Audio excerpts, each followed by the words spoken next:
Hello YouTube and welcome back to Fire Gaming Project. So in this short video, I'm going to be talking about the Yae Miko Banner, which has officially been announced and is going to be happening in a few days from now actually. So MiHoYo posted it on their social media, on Twitter, etc. I think a few hours ago, so I'm just going to quickly go through it now. For those of you who have been following me already and who have already been on my live streams, etc., you will know my opinions already prior to this already, and my plans, but I'm going to put this official video out for my channel just to go over it in a summary format. So here we go. And for those of you who are new to my channel, please make sure that you guys are subscribed, hit the like button and the notification bell to stay up to date with my videos, etc., and to help support the channel and the algorithm. It'd be much appreciated. Also, at the end of this video, do feel free to leave me comments on whether or not you plan to poll on the Yae Miko banner for her or for any of the 4-star characters, which I will talk about here, and they are already in the group here that I'm going to be showing. So on the screen it's Lisa, because she's like a stand-in for Yae Miko, obviously. So just starting off with Yae Miko, I think she's going to be a great asset to any team. However, I do not feel that she's going to be a must-pull character. She definitely will be a good DPS and sub-DPS. That's basically the way that her kit is going to be and the way that they're trying to set it up for her. And that's going to be fine. It's cool. Definitely like her characterization, her personality, and her overall storyline. That's definitely going to be very intriguing to continue in the next patch, 2.5. As for, is she going to provide anything new to this game? Maybe. She has her 3 fox turrets as her E skill, and she has basically like a thunder lightning that strikes down basically for her burst, right? So that's all cool and all, but I don't think that that's going to be a major game changer, unfortunately. I feel like the Catalyst users in the game are just not as, I'm going to say, just not as well balanced in many ways, or they can be strong in their own way and they're fun to use for sure, nothing wrong with that, but I just don't feel that they are as meta, let's say. That's probably a better way of putting it. Whereas clearly like the polearm characters, even the claymore characters, and of course the single hand sword users are more meta, and even the bow users are okay only here and there. Not all of them are that, that meta. But definitely Yae Miko will be strong and she will be balanced for the current and new future content. So yes, if you like her, then please definitely go for her, of course. But obviously be mindful of the wishes that you're using, and or if you're spending money, be mindful of how much you're willing to spend on her.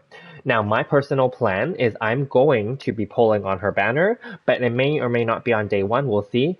It may be for sure within the first few days. I'm still trying to save up some wishes for her. For those of you who know me, I am doing this on a low spend, as low as possible. I'm not trying to spend money on this. I'm at risk of 50-50. I'm currently sitting at, I think, 62 or 63 pity at this moment on the current banners. And so I'm very close to, or maybe 64 even, but I'm very close to getting soft pity, which is at 75. And from that point forward, I will be able to have a higher chance of getting a 5-star character, and I'm at risk of 50-50.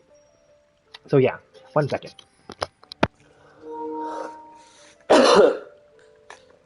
Sorry.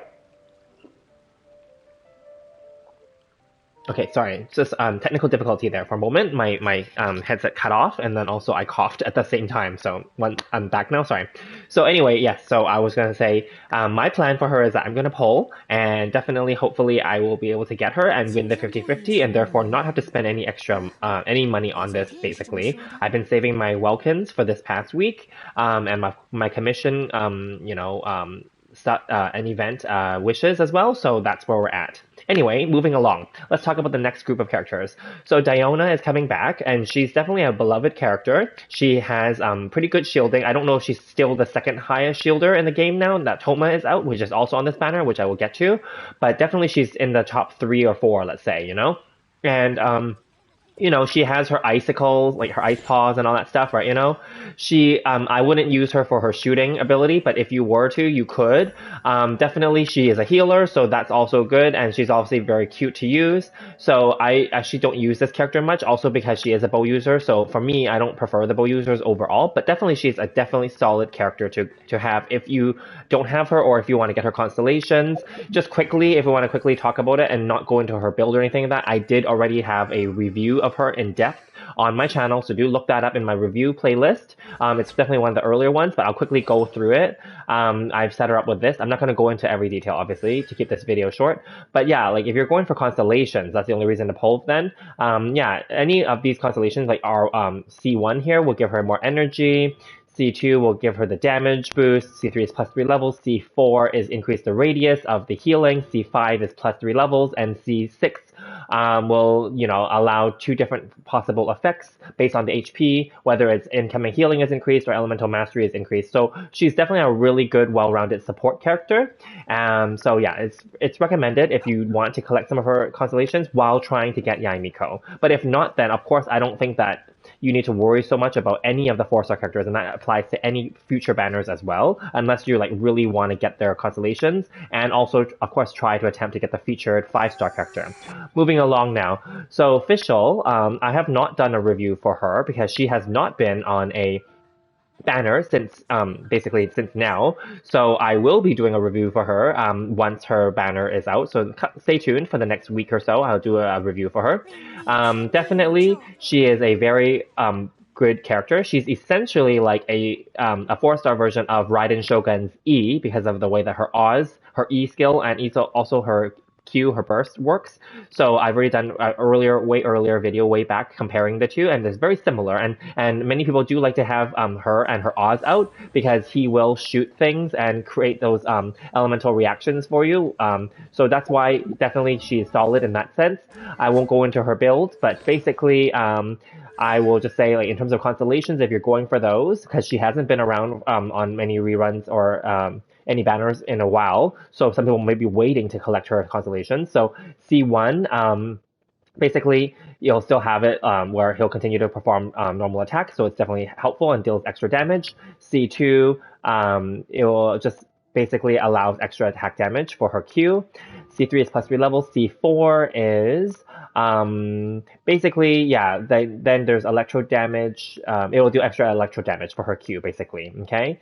And she'll also regenerate some of her HP as well. This is the plus 3 levels, and then C6 is basically it extends the duration of Oz's presence on the field by 2 seconds, which is pretty good because it extends her DPS ability, her sub DPS ability. She is a solid sub DPS to create reactions with, and now the Electro has been technically rebalanced and buffed ever since we got to Inazuma with Raiden Shogun, etc. Then definitely, Official is still a very solid Electro character. Last but not least, Toma. I am missing constellations for this guy, and because I will be pulling on the Yae Miko banner, but very lightly. I'm not going to go too deep. If I get the 50-50 and I lose it, then that's it, right? But maybe I can pick up maybe like a Toma or two along the way, So yeah, he's supposed to be like maybe one of the top 3 shielders now in the game ever since his debut, and I like using him. Definitely like his this is useful, his E here, right, and also his Q, his burst is also very useful because he can shoot out the fire. Oh, obviously I don't have a burst here, but he'll shoot out fire with other characters on present, so he can create that elemental reactions, and yeah. Definitely, and he's a polearm user after all, so you can build him however you want to build him. You can build him as a sub DPS or a support, or also as maybe a DPS as well. I won't go too deep, but I don't have any constellations for him, so I'm hoping to get a few maybe if I'm lucky. So yeah, like this will just extend, this will just reduce the cooldown. This one will increase the duration of his, E, and this one, or I think this is, this is probably Q, and then this is E. And then this one is 15 energy will be restored, then plus 3 levels here again, and then C6 is the Blazing Barrier is obtained or refreshed, then the damage dealt is also increased. So he's a solid character. The constellations are decent, but I have not been like chasing after like 4-star characters to like C6 them anymore, so you guys know already if you've been following me. I have not been doing that. But because I will be pulling on Yae Miko's banner, hopefully I can get a Toma or 2 if I'm lucky. I'm definitely not trying to chase him to get a C6 from him, but that would be nice if I can somehow get that within just a few polls. I'm basically trying to save for 20 polls to make a video out of it. because 10 pulls won't get me to soft pity or get me to soft pity, but I still need to pass soft pity, right? So I'm hoping to get maybe like 10 plus pulls, and then we'll see. So stay tuned for that video in the future, and definitely I'll be doing a review for Fischl. I've already done a review for Diona, and I've already done a review of Toma, even though mine is only C1. So do check those out and support the channel. And of course, when I get Yae Miko, I will do a review for her as well. So stay tuned. So I'm going to stop here and leave it at that. Please let me know what you guys think in the comments. Are you guys going to poll on this banner for Yae Miko or any of the other characters? I strongly think that she's not a must-have character. That's my final conclusion. At this point, she's not released yet, but I don't think that she's a must-pull character. But if you like her, definitely go for her within reason. Yeah, but she's not a must-pull in my opinion. All right, so I will see you in the next video where I will be talking about the weapon.